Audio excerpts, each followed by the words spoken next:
Thank you, Mr. Speaker. President Biden and the Biden administration has surrendered the southern border.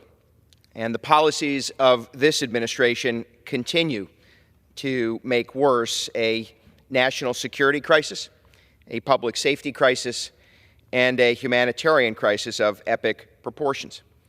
Earlier this month, I joined my colleagues visiting again the southern border and saw firsthand that despite the heroic work of Border Patrol officers and men and women serving this nation, despite their every effort, we have seen a total collapse in our border security system. The unfettered fentanyl trafficking, 7 million record illegal crossings, and strained community and law enforcement throughout our southern states. Now, this crisis, though, isn't isolated only to border states. In fact, because of the failure of this administration, every state is a border state. And because of decisions made by mayors like the one in New York City, communities like ours continue to face growing challenges and a growing crisis.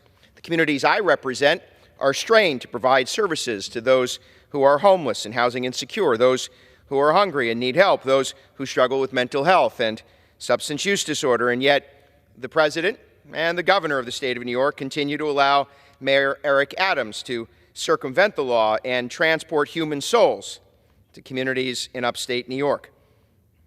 Deadly drug trafficking continues, with fentanyl and synthetic opioids pouring into our country and into our communities, taking countless American lives. We have a means to end this crisis. The President has the tools and the resources at his disposal today to confront the crisis with concern for national security and in a way that is compassionate. He chooses not to.